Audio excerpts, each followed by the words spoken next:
you ever heard of the example of, the thug crazy life? I didn't choose the thug crazy life, it chose me.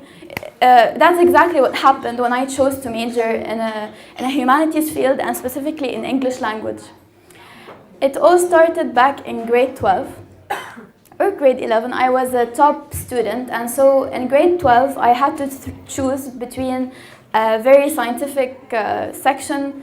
It was either GS, which is General Sciences, and the Lebanese bachelorette, or the Life Sciences, both of which were destined for engineers or medical students, according to my school and according to all parents of that society, of my close, small society back then. Now, there was also two other fields, which were humanities and socioeconomics. In my school, there was no humanities section because apparently no one dared or wanted to even choose a humanities section. So I had to go into socioeconomics, knowing that it was the smart way and the easiest way to get out of school without any injuries.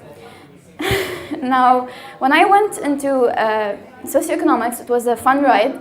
But then when I landed to college, I decided to pursue English language. But that was what I told people that I wanted to do. In fact, I wanted to choose English literature. Until one of my relatives told me, why don't you go into English language?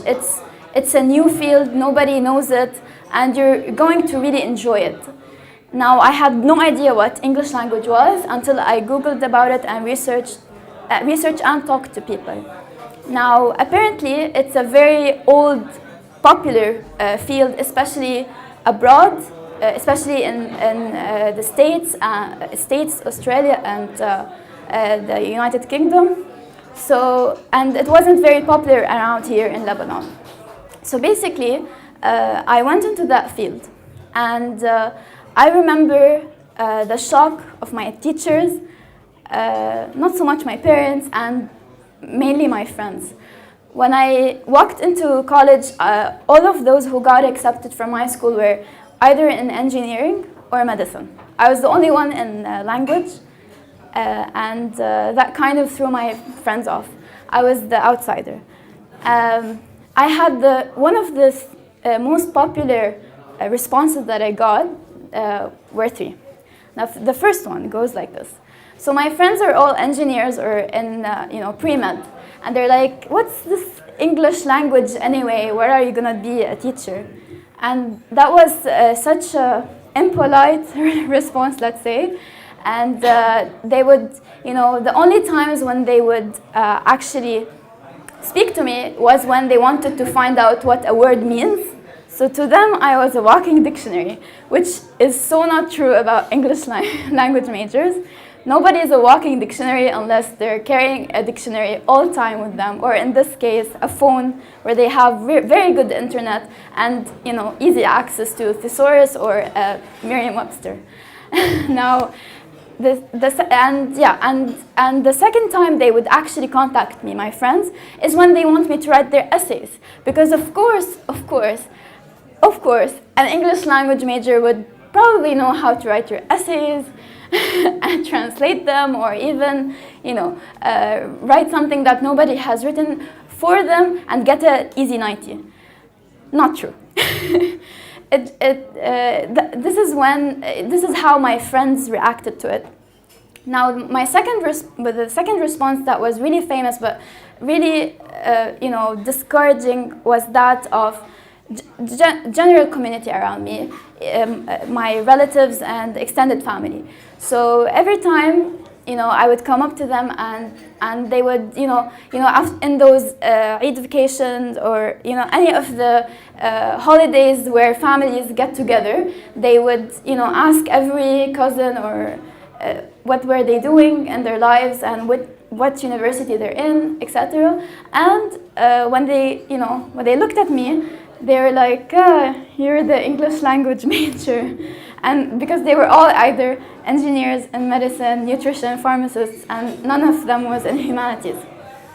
So, that was kind of a discouraging response that I got back then, especially when I was studying for my degree. And the third ugly response was from teachers from my high school. So whenever I bumped into one of my teachers, they were like, "Dianik, I know you could have been something and you went into humanities," and that was something obviously bad for them because they thought that intelligence equals someone who would go into anything that wasn't arts or humanities.